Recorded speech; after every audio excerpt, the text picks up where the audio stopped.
níwájú pátápátá pera ẹlẹ́gbàgbèje o Olúwa ní Iyabo Ojo sẹ́lìlà àdúrímà tẹ́lẹ̀ ìkàlónú Iyabo Ojo Iyabo Ojo Iyabo Ojo Iyabo Ojo èlìlà yàwà tẹ́lẹ̀ àwọn orúkọ wọn ẹ máa bá mi kọ sójú tán gan èlì àdúrímà tẹ́lẹ̀ Olúwa ní Iyabo Ojo èlìlà àdúrímà Olúwa ní kí n sọ fún pé. ẹ̀yin èèyàn ó mọ̀ tó ti ṣẹlẹ̀ ọ̀rọ̀ àǹtí Iyabo Ojo ẹ gbọ́ oríṣiríṣi làwọn èèyàn máa ń sọ nípa ọ̀rọ̀ wedding ọmọ àǹtí Iyabo Ojo kí ni wọ́n ń sọ kàyéfì ńlá mọ̀mọ́ ní ntọ́mọ̀ tó ń ṣẹlẹ̀ o ẹ tó wá gbọ́n tí wúmà ẹlẹ́mìí yìí sọ nípa wedding ọmọ àǹtí Iyabo Ojo ẹ wá gbọ́n tó sọ o ẹ má jẹ́ ń gbà yín lákòókò ẹ wá lọ gbọ́. Iyabo Ojo ṣe rí i pé Iyabo Ojo gan ni kò rí ìrìn àjò ìyàwó rìn fọmọ ẹ̀ nílùú Nàìjíríà mọ́ nítorí pé ó ti affect ẹ̀ bákan àwọn èèyàn ń rí tẹ́ ẹ bá ti níṣẹ́ ọwọ́ yín ẹ ṣe kó dáa nítorí pé ẹ máa jèrè ẹ̀ gbogbo wa lámọ̀ àfi tó bá fẹ́ tara wọn jẹ wípé òun àti ẹni olúwa Priscilla àti ẹni olúwa they were like Pella and Jadrobita àbí kí ló lóun jẹ́ Jadrobita àbí kí lẹ́lẹ́ pé ẹ ṣe ẹni olúwa àti Priscilla bíi Pella àti Jadrobita àbí kí lẹ́ korúkọ ẹ̀ jàre ọmọ yẹn ẹwẹ́ mọ́ rẹ̀ rìn ló ń dùn tí àwọn èèyàn gan ẹni olúwa gan pàápàá gbogbo ẹni mo ti sọ pé mo máa sọ ní live ẹni olúwa gan pàápàá the last birthday tí ẹni olúwa ṣe fún Priscilla ó ń sọ wípé kí ló tún béèrè question fún bí ẹni pé ó ti rí ìyàwó òun ni ṣàdédé ní gbogbo ẹ̀ forí ṣánpọ́n mo sure mi ò sí bẹ́ẹ̀ o it is alleged bí very dark man ṣe sọ bóyá ìyá ẹni olúwa ti pè pé tó bá jẹ́ mi mo bí ẹ jẹ́ ń rí ẹ lẹ́yìn ọmọ yẹn màá wá jẹ́wọ́ fún ẹ wípé inú tí mo fi gbé ẹ yìí ọyàn tí mo fún ẹ yìí wàá mọ̀ ṣàdédé la gbọ́ we did not hear their quarrel wọ́n kàn ṣàdédé break ni ó wá di wípé ní gbogbo Nàìjíríà Iyabo Ojo náà ò wá ríyàn fọmọ ẹ ó di Tanzania ilẹ̀ Nàìjíríà ti ń béèrè lọ́wọ́ wọn rán ní ipa tí wọ́n kó èyí tí Fálànà ńlá kọjá lọ́wọ́lọ́wọ́ báyìí ọ̀rọ̀ Mohbad tó dàrú ni o bẹ́ẹ̀ gbà ọ̀rọ̀ Mohbad ni Mohbad kì í ṣe ènìyàn lásán ní bí ọ̀rọ̀ yìí ṣe wà tó o bá dá sọ̀rọ̀ Mohbad dáadáa bó o bá ṣe ń dá sí ló máa rí èrè ẹ̀gbà tó o bá dá sí ọ̀rọ̀ Mohbad lọ́nà burúkú bó o bá ṣe ń dá sí ló máa rí ìyà ẹ̀ ẹ̀yẹn lọ́wọ́ ìgbésí ayé gbogbo àwọn tó wà lórí pílátífọ́ọ̀mù yẹn tí wọ́n ń sọ̀rọ̀ yẹn kò sáyé mọ́ lẹ́nu iṣẹ́ wọn ní gbogbo nǹkan àwọn náà ti fara gbọ́fà ẹ wá ní kí bàbá Mohbad ó má dán á dán kì í ṣe tó ń jẹ tẹ́ ń fún ọmọ yẹn ń mí sí lára kò sí ní tẹ́ ẹ lè sọ he only understands the time wípé tó ńgbà tá a bá máa gba justice gbogbo yín máa padà máa lọ sáàyè yín á kó òun iṣẹ́ tó bá gádà ló lè ṣe relationship tó bá build báyìí òun ló máa work on so tán bá pè pé kó wá kọrin á lọ kọrin tán bá pè wípé kó wá lọ òde á lọ tán bá ní kó káṣọ sọ́rùn á wọ̀ ẹlòmíì máa kàṣà dédé wo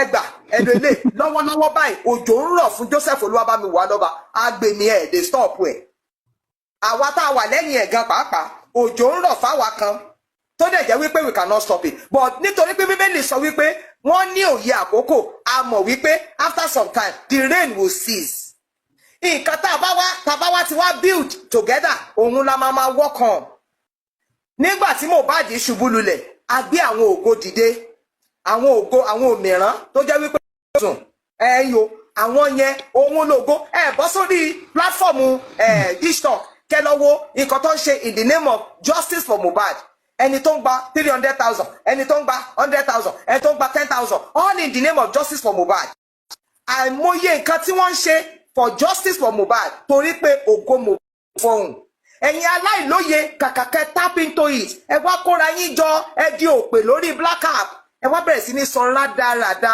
kọ́ńtẹ́ǹtì ẹ lọ wá kọ́ńtẹ́ǹtì nítorí pé àsìkò tá a wà yìí it is only the wise nígbà tí wọ́n sọ wípé Mohbad máa ní wípé ọmọ ológo ni wọ́n là á dáadáa wípé ṣe ni pé bàbá ẹ̀ sọ wípé òun àti Jésù Kristi wọ́n jọra lóòótọ́ ìgbà tí Jésù Kristi kú tán ìgbà yẹn ni ògo ẹ̀ bẹ̀rẹ̀ sí ní sọ̀rọ̀ tọ́bẹ̀ iye àwọn tó bá ti gbà salvation became easy for them ẹ jẹ́ sọ sórí kan fún yín lónìí bí mo ṣe ń wọlé bọ̀ láti odindi Ìlọrin. I left for Ìlọrin yesterday.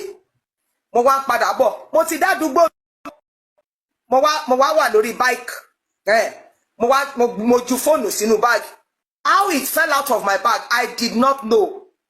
Mo kàn wọnú ilé, ó tiẹ̀ tí ń tó kàn bí bóyá 40 minutes after. Mo kàn wá sọ fọ́kọ mi, mo ní mo ní fóònù mi dà. Wọ́n pè báyìí, ìta ló ti ń dún. Nígbà tẹ́ni yẹn máa gbé, ó ní ẹ wá gba fóònù yín o, ó ló wà lọ́wọ́ mi. A phone at this time, and that's not the first time, that's the second time. That is what my God does for me. Àkókò yìí, ọ̀pọ̀lọpọ̀ ló máa rí ire nítorí pé ó dúró nínú wípé ó dúró òdodo fún Mohbad, irú ògo ẹ̀ nìyẹn. Lẹ́yìn tó ti kú látara ẹ̀ tó dẹ̀ máa sọ pé ìgbà tí Mohbad àwọn kan á dẹ̀ ṣubú tó jẹ́ pé wọ́n ti ní ọlá tiwọn o, ṣùgbọ́n àwọn ni à ń gbọ́ voice wọn. Ẹ bá mi dá kíní ọ̀rọ̀ àwọn òpònú tí wọ́n sọ wípé bàbá Mohbad ti understand the time yìí wípé òjò yẹn ń rọ̀ lọ́wọ́lọ́wọ́, ó máa tó dá, jẹ́ kó òun máa ṣe nǹkan tó máa ṣe díẹ̀.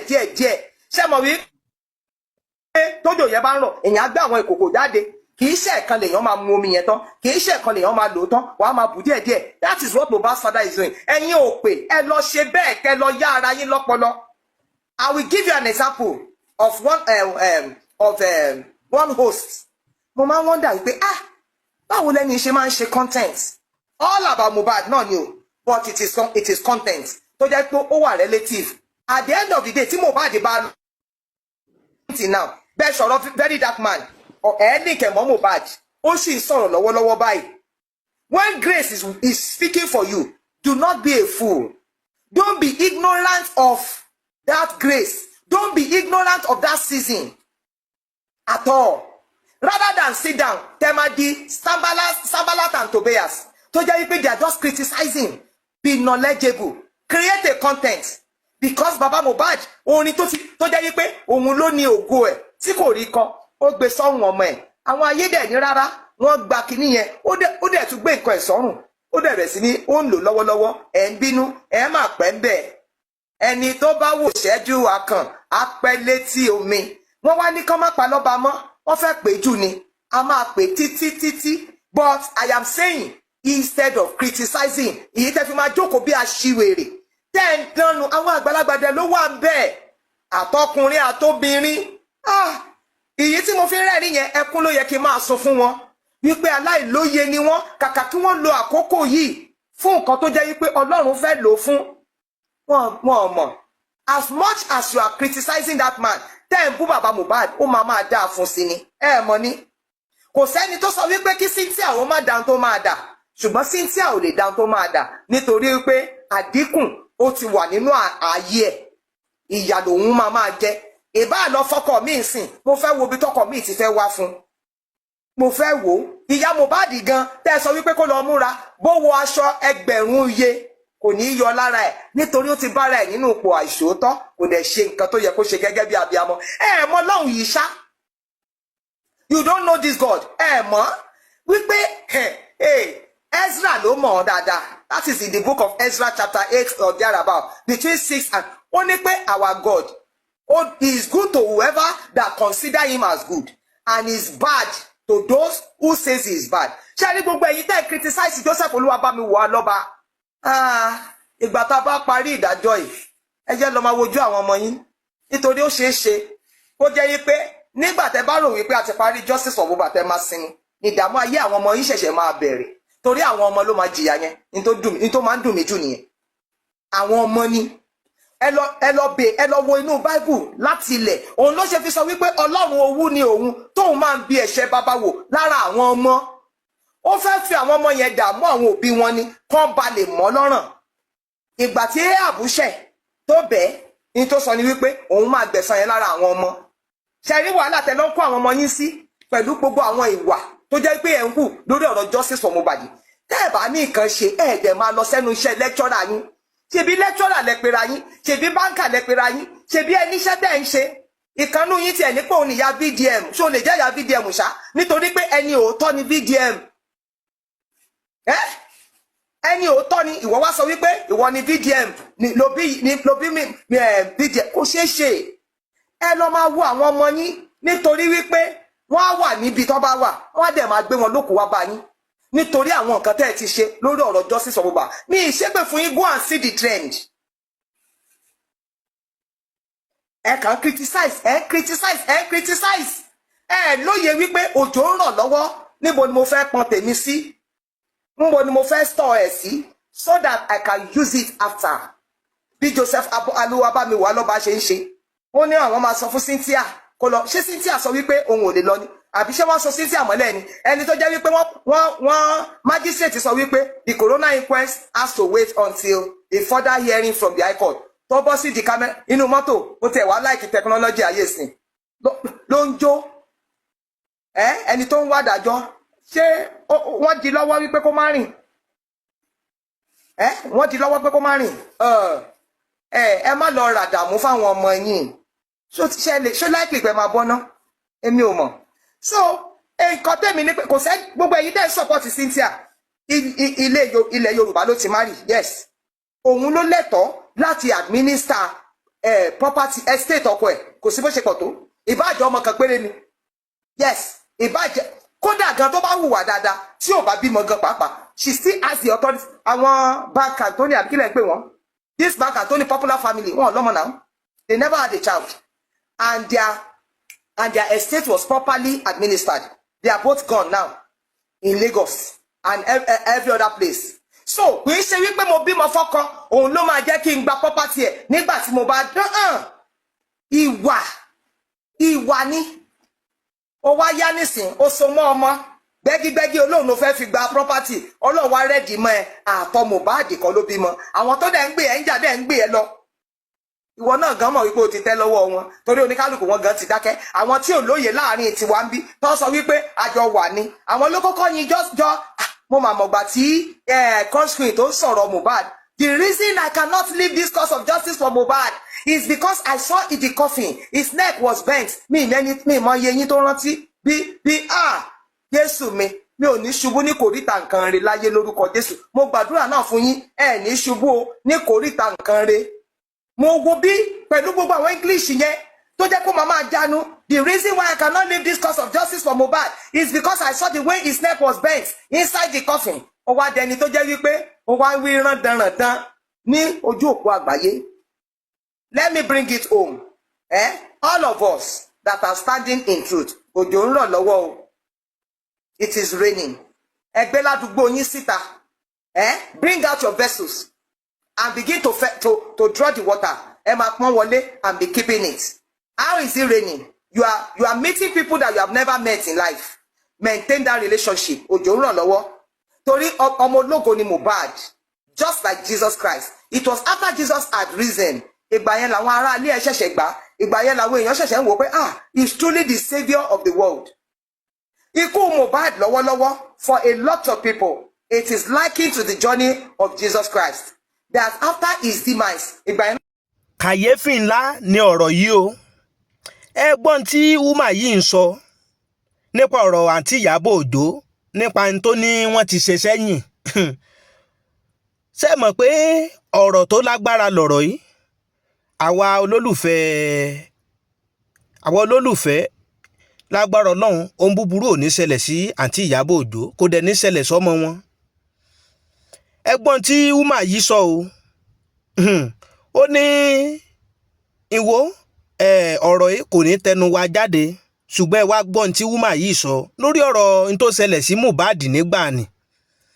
Tó ṣẹlẹ̀ sí Mohbad nípa ìgbésẹ̀ tí àǹtí Iyabo Ojo gbé lórí ọ̀rọ̀ Mohbad ni Wúmà yìí máa ń sọ nípa rẹ̀ o.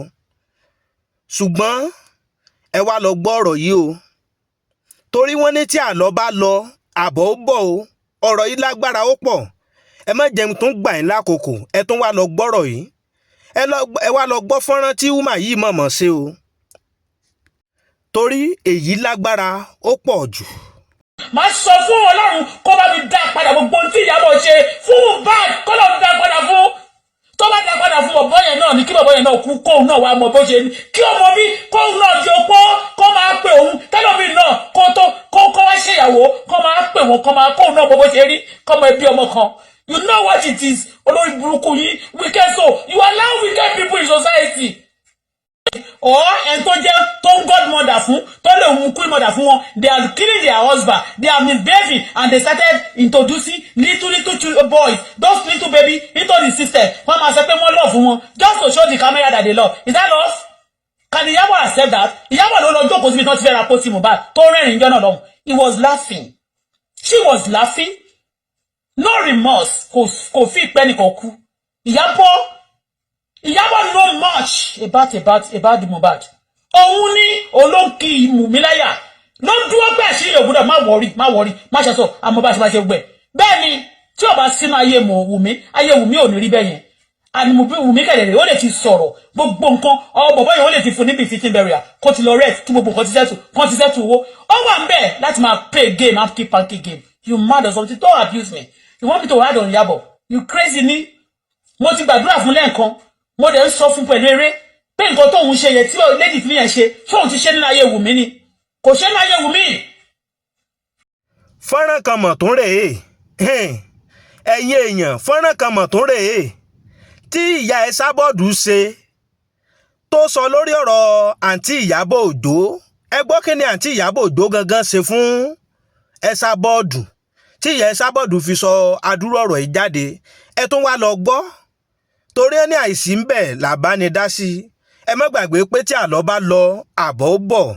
Ìjọ́ kan tó lè, ìjọ́ kan tó lóhun. I'm really disappointed in you, Iyabo Ojo. You know, ó rí pé mi comment sọ dé. Mi ò comment sọ bẹ́ẹ̀ mi dẹ̀ like update. I know some haters will be say, Ojo ayé ni o.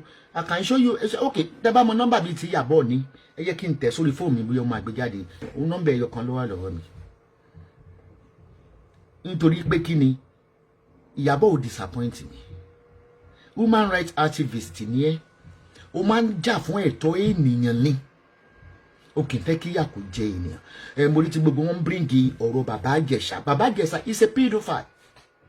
Is tí gọ́ọ̀mẹ̀ntì Nàìjíríà ò bá rí evidence wọn ò ní jẹ́ẹ̀lì ẹ̀. No matter kẹrántì. Okay, nígbà tí gbogbo wọn rántí ten protest lórí Tani Ọlọ́run tó ń arrest tó ní wọn fún ní bail. Ṣé gọ́ọ̀mẹ̀ntì òṣìṣẹ́ wọn release ẹ̀? Nobody tells the government what to do. But you are all being stupid by bringing Baba Ijesha.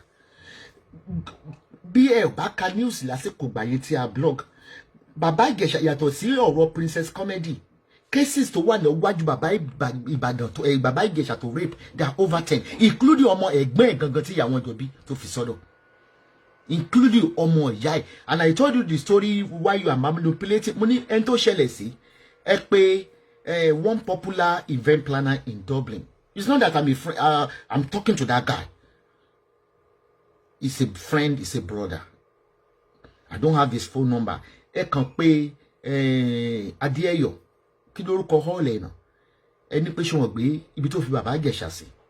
Ṣé kò fẹ́ rape ìyàwó ẹni tí wọ́n fi sí ní Dublin. Before I rescued him, nígbà tó wà homeless, he slept here. In the night, he climbed upstairs to have a sexual intercourse with me. That I pushed him away. Baba Ijesha is a pervert. But Nigeria doesn't believe. Ó jẹ́ tẹ́ bá tó believe pé àgbàlagbà ń rape ọmọ ọdún kan. Ó jẹ́ tẹ́ bá tó believe tí ẹ bá mọ̀ rírí ayé. Tí ẹ ò bá mọ̀ rírí ayé. Ẹ lọ máa wo Oríyọmí Hamzat. Ẹ lọ máa wo Oríyọmí Hamzat ọmọ Ìbàdàn májámájá. Ẹ ó rí ọmọ tó ń gbé bàbá ẹ̀ wá tí bàbá ẹ̀ fún lóyún. Ẹ rí ọmọ ọdún 5 tí bàbá ẹ̀ ń do ní marathon. That's nothing impossible. Òyìnbó ń ṣe when it comes to sex. Kò sí regard for any race, age, or something like that. You can see ládùúgbò landlord wá dú ọmọ yín, but wọ́n fi egun òtòlò. Raping a child is very, very common within our society in Nigeria. We people are not taking serious. It happens. If we go to ban rape èèyàn ní age of 8 nílùú òyìnbó, tí ọmọ yẹn bá report ẹ why tó fi wọ 20 something, wọ́n ṣe máa arrest ẹnìyẹn, wọ́n ṣe máa jail. Tó máa ṣe gbogbo àwọn blood tests and everything. There's a rape in our community. If we go bàbá rape ọmọ bàbá ń rape step child ẹ̀ tí wọ́n gbé lọ fẹ́ tó lọ fẹ́ ọkọ mi but tí ó bá sọ fún ìyá ní kó gbẹ́nu sọ̀hún and you don't know how that affects the victim mentally. It will affect them for the rest of their life. It will torture their brain till the end of their life. I don't know why you are bringing that to Iyabo. Iyabo, okay, mo ta kan sọ pé Iyabo àti Princess Tiga, they are not friends. When I say they are not friends, it's not that they don't like each other. Kini yẹn ló pa wọ́n papọ̀. Wọ́n sì pé ọ̀rẹ́ pé kan jọ máa sọ̀rọ̀. Iyabo, due to her past experience about being raped as a child, kò sí ẹni tí ó bá ti go through because gbogbo wọn ẹ má dá wọn Nigeria bàbá Ìjẹ̀ṣà ṣe ń pẹ́ tó ṣàyẹ̀ obìnrin ní George evidences yapa ní court tó ní kálukú ń jojú bí bàbá Ìjẹ̀ṣà ṣe rape àwọn ọmọ. That is why bó táwọn kan ṣe sọ pé wọ́n parọ́ mọ́ bàbá Ìjẹ̀ṣà, you must be stupid. Go and appeal it. Hello, appeal it now. Mo de gbogbo ẹ̀yin tẹ́ ń support ya bàbá Ìbàdàn, bàbá Ìjẹ̀ṣà. Wọ́n rape yín as a child. Bàbá yín bá yín lò pọ̀ as a child. You are just living in denial. Okay. Ẹni tí ó bá ti ṣẹlẹ̀ sí victim, tó bá ti ṣẹlẹ̀ sí. Ó máa ń jẹ́ kó wà promiscuous tó máa dàgbà. Ó máa ń jẹ́ kí kò ń jẹ́ kó ní settle marriage. Oh mama touch on mama twenty incident on mama hit any. Money it happened here in Ireland. Baba Ìjẹ̀ṣà did the same thing to a housewife. She recorded to before koi. So what does that got to do with Iyabo? Iyabo kì í ṣe close pal. Kì í ṣe close pal. Ẹ kàn pẹ̀lú princess. Ọ̀rọ̀ yẹn ló pa wọ́n papọ̀ ọ̀tọ̀. Of course mata wà ní 3 week wọ́n sọ na kí pé wọ́n but ọ̀rọ̀ abiyamọ ló jẹ́ kí Iyabo dá sí. Òun àti princess ti jà. Ta ló sọ pé wọ́n jà? Ṣé rí ọ̀rọ̀ social media yìí? Ṣé ká sọ pé laziness ni àbí global recession ló ń da ọ̀pọ̀lọpọ̀ yẹn láàmú. Wọ́n ní àìlówó lọ́wọ́ kò bani lórúkọ dà. Mr. ni wọ́n ní kún sí. Àìlówó lọ́wọ́ yín, you just love to bully. You just love to bully. Into jẹ́ kemi dẹni gíga leni. Inú mi máa ń dùn téèyàn bá ń ṣe rere. Legitimately ni o. Yẹ pé kéèyàn fógun ogun èèyàn ṣògùn owó, kó fi ìyẹ́ ṣògùn owó, kó máa ṣe amrọ̀pà bí ká lọ Saudi ká lọ jí gold, ká wọṣọ bí aṣọ eégún, gbogbo nǹkan báyẹn yẹn kò lè appeal sí mi. You see why I'm disappointed in Iyabo Ojo? I'm really disappointed. You descended yourself so low. You are a classical girl. Ó ṣe bó ti produce àṣírí nínú fíìmù nínú Netflix na. Wọ́n bẹ ọmọ tí ò lógo. Ọmọ tí ò lógo.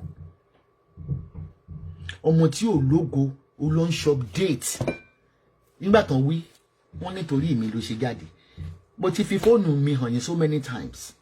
Èmi àti Iyabo tó bá wá sórí WhatsApp mi. Ó wá ń ju àwọn content ẹ̀ lounge pé wọ́n ń ṣe club o. I'm not the person tí èèyàn kan lè pè anyhow.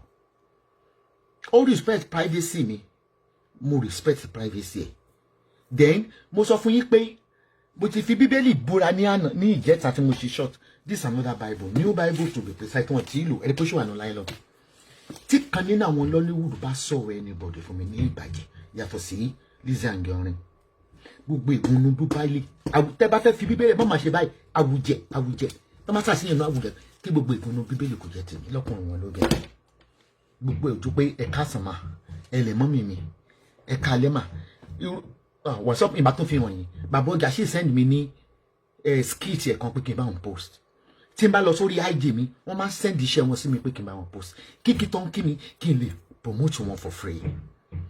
Kò sí kankan níwájú Jésù mẹ́ta lọ́kan. Tí Iyabo bá wá dẹ̀mí sí ẹni tó pè mí àti Iyabo ọ̀gán pọ̀tá fi sọ̀rọ̀. Ó ní ọ̀rọ̀ bàbá Ìjẹ̀ṣà.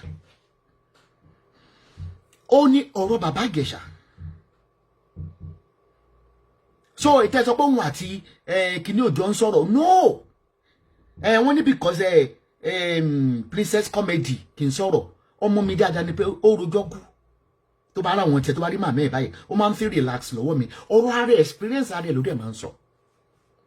bó ṣe wà ní UK yẹn experience rẹ̀ ló máa ń sọ níjọ́ tẹ́mi ò bá ti níṣẹ́ mo máa ń gbé kọ́ọ̀lù Princess Comedy of course táyà bá rí ọlọ́rọ̀ ẹ̀ ni wọ́n ní yẹn máa ń di sọ̀rọ̀ ni mi ò tí ì rí kankan kí ni accident Lizzy tó fi dé stage tàwa ẹ̀ wọ́n ní pé ẹni tá a bá sọ pé kó ṣe tó tí ò ṣe tó àbùkù ló máa ń kankan yẹn. It's not strange to any one of you both on Instagram and on Facebook how I fought our battle nígbà tí wá libel and defame Tóyìn Abraham and it got to a stage mo rí wípé àsìkò tó yẹ kí n máa dá customer lóhùn gẹ́yìí ò ní gẹ́kẹ́ sọ ó lè rojọ́ 10 hours I transfer her to other speakers because I don't have time. Kò ní ó máa sọ pé ìyàbẹ̀ Tóyìn ló ṣe lè okay ó tó stage kan tí mo fi push ẹ̀ ìwé mo ní mú evidence bí Tóyìn gangan ti comment wa you see you know I had a show lórí Instagram báyẹn tí mo sọ pé ó ní evidence Iyabo Ojo she's paranoid because she has a chronic mental illness. Ẹ lọ Google tó ń pè ní paranoid. It's under mental illness. Everybody knows Iyabo she's a skit maker. If you Google Esabod, ẹ rí pé àwọn èèyàn máa ń mimic mi gan. Ẹ̀yin tó wà ní wọ́n ń gbé information Lizzy wọlé bó ṣe jáde ní Saudi. Màá lo fóònù mi fún Instagram. Gbogbo bó ṣe jalè ẹ̀rí bá ọlọ́pàá bó ṣe ààrẹ ẹ̀sẹ̀ pẹ̀lú àǹkọ́f pẹ̀lú àwọn fọ́tò tó yìí. Informant yẹn ló ń send information sí mi lọ́wọ́lọ́wọ́. So Instagram, I'll be back now. Let me connect with this one. Màá lè fi oní that is routine mi. Informant kan fún wa. Ó show mi ní ó send picture kan sí mi ní ìjẹta. Nígbà tí wọ́n mú un ní Saudi, táwọn doctor ń test gbogbo rẹ̀ gbogbo ẹ̀lẹ́ máa rí. Uncle Larry, ẹ káalẹ́ daddy mi. Ẹ pè fún wa sir. Thank you for the star. Mumbo. Instagram people buy. On send our photo kan sí mi. Thank you for those who bought bags. Me, mo wá tí mi ò ń rí. Tí má ti fẹ́ end ẹ̀ ni mo máa ń rí. Kẹ́ padà sí Instagram. Kí irú Iyabo máa dárú yẹn lọ. Ọmọ tó pọ̀ lè parọ́ ní àìlà. Ìtawà gan fi pátì tá àdá ló mọ̀. Ibi tí sọ́ di wèrè. Ìlà ìkó bẹ́lẹ̀ mo mà lè mi. Back on Instagram.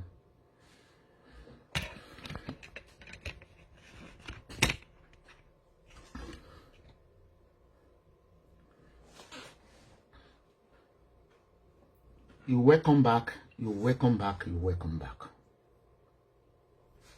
On Instagram. Money, I'm really disappointed with Iyabo Ojo. Bí Iyabo Ojo bá jẹ́ kí n sọ fún ẹ, no be them say. Iyabo ra ilé sí Turkey. Ẹ̀yin tẹ́ ń gbé ní Turkey bá lè ṣe ní Basheka torí ìgbà tí mo lọ sí ọ̀dọ̀ ọ̀rẹ́ ẹ̀ kan. Ó tọ́ka pé ilé tí Iyabo ra ní Turkey. Wọ́n ti pé Lizzy wọ́n fún Nigeria loan ní Turkey laterally. You buy it cash down. Area tó rà sí gan kì í ṣe ẹsẹ̀ yacht, kì í ṣe àwọn ẹsẹ̀ yacht tí mo ra lé sí. No. Ẹsẹ̀ yacht tí mo ra lé sí yẹn ìlú àwọn àdúgbò àwọn japajapa àwọn tó máa ń ṣiṣẹ́ just like mi mo local area kan tí mo lè pè ní Ìbàdàn mo lè fi wé. Ẹsẹ̀ mi mo Èkó ẹsẹ̀ yacht yẹn dàbí Dùgbẹ̀ Gbági. You get it. Àwọn ilé tèmi rà sí ẹsẹ̀ yacht ilé méjèèjì tí mo ní ẹsẹ̀ yacht ní bẹ̀lẹ̀ diesel wa. Rent ibẹ̀ ó cheap. Ilé ibẹ̀ ó cheap. Ẹsẹ̀kẹsẹ̀ wọn máa gbà. Àwọn jam but ó dàbí ilé tí mo rà sí outside Turkey ni outside Istanbul ní Izmir. Àwọn olówó ló ń gbé bẹ̀. Ibi tí Iyabo ní ilé sí ní Turkey. Èyí tẹ́ iṣẹ́ kò sí ara tọkọ Bashika bí kílẹ̀ pé Bashika bí nǹkan tí ń dodo ọkọ mi kalẹ̀ dìá Bàṣẹ́ ó yẹ kẹ́ ẹ ti mọ̀ ibẹ̀ ní ilé ẹ̀ wà kọ́ńdò ní ilé tó rà. Ẹni tí èmi lọ kí ní àdúgbò bẹ́ẹ̀ ìkan nínú àwọn ọmọ mi tó ní club ní Turkey ni òun ló sọ ẹgbẹ́ ní mọ́mí ṣe mọ̀ pé níbo òun ni Iyabo Ojo ó ní ilé ẹni. Ọlọ́run yẹ ká dó òbò ẹ rí pé tó tí mo ti ń ṣe chat hardly lè máa rí mi kí n fún obìnrin ẹgbẹ́ mi láṣẹ́wó wàláì.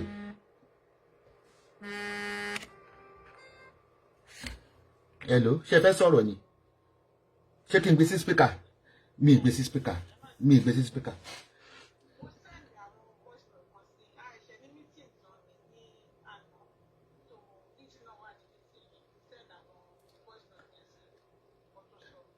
Lizzy wà meeting yẹn okay okay màá play fáwọn èèyàn.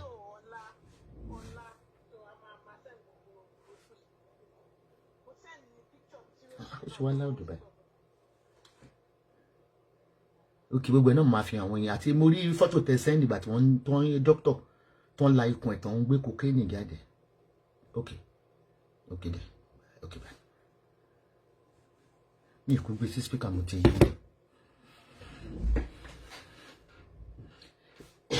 Ẹ lè rí mi kí n pe obìnrin ní prostitute torí gbogbo wa ní prostitute ìyá tó bí wa gan prostitute. Tírísọ̀mù where is your evidence? Èèyàn ń pè obìnrin láṣẹ́wó kì í ṣe in this civilized mi mọ́ gbogbo ẹ̀yin tẹ́ ṣe máa ń pè obìnrin lóbìnrin láṣẹ́wó lórí social media. You are not civilized, you are barbaric. Kò sí tó dùn jù láyé èèyàn mọ́ fi ń dán ni a máa fi dán ni pé bọ̀bọ́ yẹn ń ná mi nínú ọ̀tẹ̀kọ̀ kò ṣe tó fi ń bò mọ́. Ó kọ́ dùn mí pé àsìkò tó kọ́ ń dùn ní ìsìn lòbòdì mi ló di pẹ̀tà ló bàjẹ́ ló darúgbó kalẹ̀ kò sí obìnrin kankan tó ń jáṣẹ́wó. Ẹ̀jàjà àwọn tó yìí ṣe pé ó bímọ fọkùnrin kan ó lọ́mọ méjì ló fi bí bàbá méjì wáyé bú mi láti fi bú obìnrin bí máma blọọgì obìnrin gan mi lè pẹ́ láṣẹ́wó. Kò sí tó dùn jà láyé. Mo sọ fún yín pé oríire òbò tí Ìyábọ̀ gbé wálé ayé mo fi tọrẹ fún ìjọ tí bá tún bọ̀ wálé ayé. Òbò èèyàn gidi bí kéèyàn fẹ́ dínú máa láyé tó ń pariwo dínà wà ayé ìwà kiri inú ayé ni o rè kọ́ńpáǹdì àti ilé bí kéèyàn fẹ́ olófòbí ṣùgbọ́n wá ẹni tó ń fẹ́ ní ìsìn ló ń jóbi ó ní wọ́n ti dò èmi ò ríyàn ládùn ni àwọn tí mò ń dó nígbà Ṣàngó Òde inú kí àwọn máa tata lọ́jà àbòdè inú kí bàbá wọn máa ṣe gáréèjì èkó inú kí àwọn máa tẹmu ẹdẹ máa ìmájí màmú wá sí mo dúdú mò ń dání tí mo sílé mo tí mo fáyín ká tó wá ní pé mò ń lọ sí 63 nísìn èmi ò bó lórí eré pàdé rí àwọn tí ìyá wọn ń tẹmu nífẹ̀ẹ́ tí bàbá wọn ṣe èkó wọlé mú ṣe ń jẹ dání kọ́ńdọ̀tọ̀. Àwọn òbò kan wà tí wọ́n fẹ́ fi búyàn Lizzy òbò tí wọ́n fẹ́ fi búyàn wọ́n ní show me your friend I know the kind of a person you are. But I'm more regret wípé Ìyábọ̀ ṣe update fún ẹ. Everybody knows that Sherry ẹ̀yin olórí Facebook because of due to your polo due to your depression due to your profession ó ti wá blind in jealousy ṣe gbé ti gbàgbé pé kì í ṣe gbogbo àlá máa lówó láyé ṣá kí tẹ́ ẹ̀gbá kádàrà pé tẹ́ ẹ̀bà ní kọ́ ọmọ yẹn olówó láyé tẹ́ kí máa attack àwọn èèyàn ẹ wá gbogbo àwọn tó ń tẹ̀lé Lizzy àtàwọn tó wà nílùú òyìnbó kò sí kan tó lè jáde pé ìwé ilé tó ń ra rí àfi kọ́ máa lọ ní onílé kọ́ máa kúnlẹ̀ kan láwọn dúpẹ́ lọ́wọ́ Ọlọ́run ẹ ní ríwé nílé onílé àwọn bọ̀rọ̀ post ẹ bá máa gbọ́ ìyá alágbó tó tún máa gbọ́. So mo wà disappointed pé Ìyábọ̀ olómọ lẹ́yìn àwọn tó pọ̀ lẹ́yìn ẹ̀ bí àwọn Titans ni ṣé tó yẹ Abraham ò mọ̀ pé Ìyábọ̀ pé Lizzy ṣì ń búlí òun up to date ṣe mọ̀ pé lówe ni iná gẹ́nigẹ́ni kò ń dárúkọ tó ó bẹ̀rù kóòtù gan ẹ rí pé kò gánú ayé tí èmi bá máa fẹ́ràn ní ìsìn wọn máa ń gbé tó máa gbé mi wá kóòtù ní Dublin mi máa ń dárúkọ wọn ni ibi máa dárúkọ wọn ni torí ẹjọ́ la ṣe dá kóòtù lẹ̀ lọ́yà àṣàgẹ́ àìlèjà ni ànágíjẹ́ òun pe dínà ní mílò àìlèjà ni òun pe pọ̀lú olóbì àìlèjà ni mo jẹ́rìí ara mi ẹ rí pé Fáṣàwẹ̀ olórí burúkú tó lọ ń gọ́sìpù mi láàrin ọjà mi ìdẹ̀ ṣe ṣòfò ẹ pé mo kọ orúkọ ẹ̀ sí ni sódà tó máa gbé mi lọ kọ́ọ̀tù wọn pè fúnra mi mo dáràn ó lè jà ni ìjà ojú ló máa ń jà lè sí tó ń bá bí ìyá láyé ẹ̀rẹ̀ dárúkọ Fàrídà ètò fi ń pè lókù fara ó dárúkọ náà gbogbo wọn ò mẹ́ni tó ń bá wí ọba hungry dènà obstacle lukulẹkẹ lukman mo ń dárúkọ ẹ ní lẹ́yìn sùkàdí òfò ilé ẹjọ́ yìí ṣe bí tó ti ń pààyàn civil case ni ilé ẹjọ́ kì í ṣe bí tó ti ń pààyàn èmi mo fẹ́ náwó kóòtù ni abẹ́gbẹ́ pé civil case you cannot represent yourself tí ó bá ti ṣe criminal court nìkan ló ní ìdèrò lọ́ọ̀yà civil case fúnra ẹ̀ ló máa lọ síbẹ̀ ta ló máa lose kírú Ìyábọ̀ máa dá Lizzy lóhùn I won't call you by a derogatory name èmi máa dárúkọ ẹni sódà tó bá fẹ́ ṣẹjọ́ àìlèjà àìtẹ̀yìn ká là ń dọwọ́ bò èmi máa lò náà jíjẹ fún Lizzy Anjorin bàtí ìjọpọ̀ rí ẹ gbalẹ̀ ó bọ́ mọ̀nkì ẹ jẹ́ ká wo olọ́mọ ogun wẹ̀yìn rẹ̀ wò jáde sinemi tí ìfẹ́ gbé nìkan kan wọlé ẹjọ́ gbogbo ẹ̀yin tẹ́ ń sọ pé join video jọ àwọn ọmọ Ìyábọ̀ ti send request lọ rẹpẹtẹ ẹ rí ẹ ṣe ní sùúrù Ìyábọ̀ true sayer òkìn oníbàdí òkìn fẹ́ràn true sayer ó dàbí àwọn true sayer association in Nigeria they been writing me for a couple of times now wọ́n tún send email lánàá wọ́n ní orúkọ mi wà ní ara wọn ẹ dẹ̀ mọ̀ pé kí n tó join àwọn èèyàn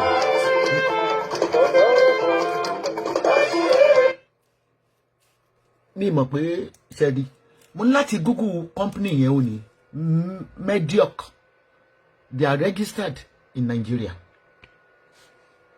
mo ní láti wò bí a scam ni wọ́n tó wọ́n ti write mi tipẹ́tipẹ́ pé kí n wá join àwọn mediocre.com review wọn ni because mo máa sọ fún yín pé tí anybody bá send the link sí iṣẹ́ tẹ́ fi máa ṣí ẹ kọ́kọ́ gbé sórí Google pé àdéjẹ́ ònìyàn ẹ rí i pé mediocre whether they are genuine scam advisor only the authentic ònìyàn so ẹni tó ń sọ ọ̀rọ̀ gidi ònìyàn this is their letter so to the woman rights activist I'm part of them in Nigeria wọ́n sọ mọ́ṣẹ́ máa fún mi ní ID card and everything so lójú ẹ̀yin abínú ẹni pẹ̀gànpẹ̀gàn ẹni tó bá ń sòótọ́ ọ̀rọ̀ ó ní ọ̀tá yín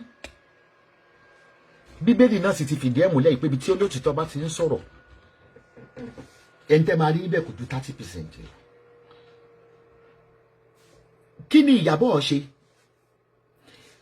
Ìyábọ̀ tí ẹ̀ ní sùúrù Lizzy ojoojúmọ́ ló ń ṣe ṣó fún Ìyábọ̀ ojoojúmọ́ ni ẹrú ayé ẹ gbé kó sí ń ṣe ṣó fún Ìyábọ̀ tó pè nígbàkejì ẹ ọ̀fùwọ̀wọ́ tì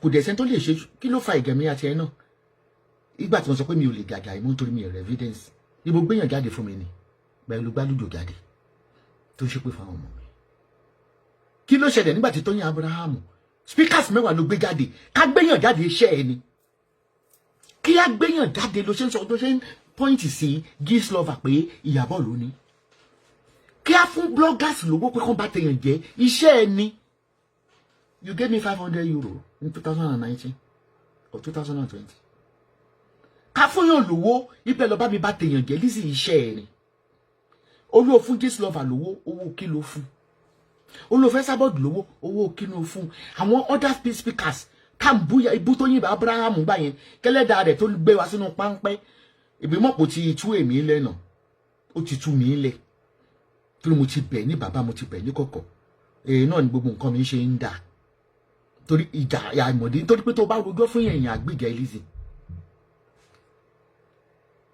tí o bá rojọ́ fún yàn èèyàn máa gbìgẹ́ ìwọ ọ̀ràn tí gbà tí wọ́n ń ṣépè fẹ́mi nígbà ó sọ gbogbo tèmi ṣe fún ẹ rí téèyàn bá ti lóhùn ìdàjẹ́ mọ́ báyìí wàá máa ṣoògùn sí wọn wà lóyún ṣáàdàbí Lizzy wọ ló máa ràn ìyá jẹ ogúdù ní pínpín náà yẹn ṣebí kíní náà sọ ṣégé ìyá tó ti kó lẹ́yìn ẹ̀ ní ìsìn ṣebí arúgbó amúgbó ló ń pè ní ìsìn tó kó lóhùn ìjàgẹ́ ẹ mọ́ ìyá kíṣẹ́tì náà ń lóhùn ìjàgẹ́ ẹ mọ́ àwọn tó kú lẹ̀ lọ́dún ẹ̀ àwọn táwọn ọmọ wọn ò ṣe oríire ni mo lè dárúkọ obìnrin mẹ́ta nínú wọn tó jẹ́ speakers kò sí àgbéga kankan nínú ayé wọn wọn rí graduation ọmọ wọn mú jáde tó bá máa gbé graduation jáde aṣọ kọ́rísítà ni wọ́n máa ń gbé jáde ọmọ wọn ò sóríire wọn ò lọ́mọ ọmọ àwọn ọmọ wọn ti yàgàn wọn ò lọ́mọ ọmọ and they are over 50 àwọn tó ń tẹ̀lé ni wọn ò nílé káwọn máa kó dọ́kúmẹ́ǹtì ilé jáde bí mi ṣe máa ń kó lé pé púùfù ilé tí mo rà ní kọ́ máa kó jáde. Àwọn táyà wọn ti bàjẹ́ ló ń tẹ̀lé àwọn èèyàn bí àwọn tó ń ra ohun èèyàn. Bí bá ṣe pọ́rọ̀ Ìyábọ̀ mi ìfẹ́ dá sí ọ̀rọ̀ ẹ̀ mọ́ gẹ́gẹ́ bí mo ṣe sọ. Because to me, you have a chronic mental problem. As in chronic. Yorùbá pòwe wọ́n ní màsà màjà màjà màsà ó ní àmọ́ akíkanjú lójú ogun. Ní tí mo fi ẹ́ ṣe nìyẹn. Wọ́n ní akíkanjú tó bá ríjà tí ó bá sáré wọ́n máa ń bógun lọ. Lizzy ò ti bógun lọ. Wá tẹ pé mo ka átíkù kan lénìí bí tí mo ti ń wá orúkọ ẹ̀. Mo rí bí tó ti bú this man tó ní magazine yìí bí Echo àbí kí ló ń jẹ́ màá rántí orúkọ ẹ̀ kí n tó ṣe tán. Ó ti ń jàjẹ́ tipẹ́ ó ò ní sinmi tipẹ́. Nǹkan kí ló lè máa fà kéèyàn máa jàjà máa sọ tó fà ó ẹgẹ́ ń parí lórí ti Iyabo Ojo. Iyabo, everybody knows you are beautiful. Má bínú o, ẹ̀yin Nollywood, Iyabo Ohun wọṣọ. Tí máa fún ní rate nínú Nollywood, Iyabo is 99%. Iyabo Ohun wọṣọ, ọmọ ẹ̀ ń wọṣọ. Kì í ṣe àwọn aṣọ AliExpress táwọn kó jíngí sí o, táwọn kó mirror sí o. Iyabo Ohun wọṣọ. Ó ní Iyabo ṣéèdì, olówó ló ń ṣe. Ṣé kò wá dájú fóòmù tí wọ́n kó sídìí lọ? If you call yourself a celebrity, a public figure, àwọn public figure both in Hollywood, gbogbo ni wọ́n ń ṣe. Ó ní Iyabo ṣe yín, èmi náà ṣe yín, tó bá ní $1,000 lọ ṣe full teeth. Olóyè ìdí ẹ̀ ò dá. Ṣé kò wá dájú mattress oní mattress tí wọ́n kó aṣọ sí lọ tó fi ń fọ́ọ̀mù hips? Ní ìwà síbi láti takòrò torí pé ó kéré nínú ayé. Ìṣẹ́ ń bẹ́ ẹ gà. Oh, normal.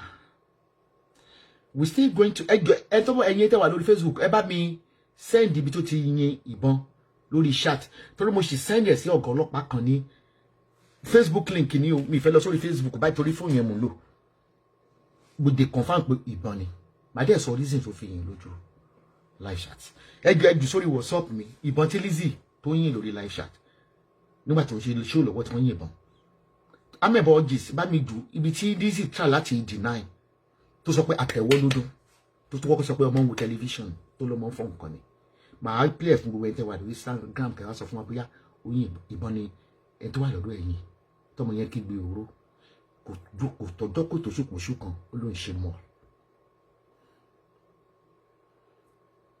a ṣe máa investigate ẹ̀ ó lè rí mọ́lẹ̀. Iyabo Ojo wa ń dárú yẹn lóhùn okay skit maker ní tẹ́ bá Google ẹ sábọ̀ lórí TikTok ìdí má ti ń sọ̀rọ̀ báyìí gbogbo ọmọ yẹn wọ́n mimic mi inú mi dùn ní ṣe bínú wípé wọ́n mimic mi gbogbo ìmá ṣe sọ̀rọ̀ wọ́n máa fohùn mi wọ́n máa mimic mi kí ló tí inú ò fi bí mi inú ò lè bú mi it's an indication that I'm a celebrity. People that want to order for their herbal product, spiritual product, magical product, you can call the office on +353 899 71333. The number is on our platform. Ẹ káàbọ̀. Àdúrà wa sí àǹtí Iyabo Ojo ni pé ohun tó ń dùn wọ́n nínú kò ní bà wọ́n nínú jẹ́. Orere wọn á mọ̀mọ̀ dálẹ́ o.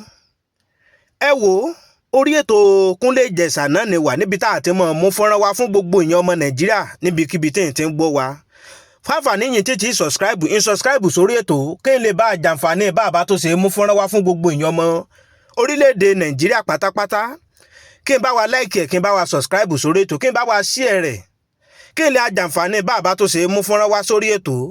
Bí ṣe ń ṣe yìí fún wa a dúpẹ́ lọ́wọ́ gbogbo yín títí subscribe tẹ́ ìmọ̀ bá wa wo fọ́nrán wa lágbára Ọlọ́run Elédùmarè òun yín náà bá dáwọ́ yín lé orere bí yìí la já sí ìwọ ibi tá a fi àdàgbé tó sọlẹ̀ sílé ni nìyé ìmọ̀ bínú bí mo ṣe wọlé nímọ̀ ló yẹ kí mo kí gbogbo yín olólùfẹ́ Kúnlé Ìjẹ̀ṣà pátápátá níbikíbi tí n ti ń gbọ́ mi ojú mi àtìyín o ikú lé bí yìí là á kára lé ikú àbọ̀ là á kérò ọ̀nà lágbára Ọlọ́run Elédùmarè ohun búburú mi àjálù yìí níbi tá a fi àdàgbé tó sọlẹ̀ sílé ni nìyé bẹ́ẹ̀ bá tó ṣe lọ àtúnjẹ́ kí a gbọ́ ire o ó dìgbà.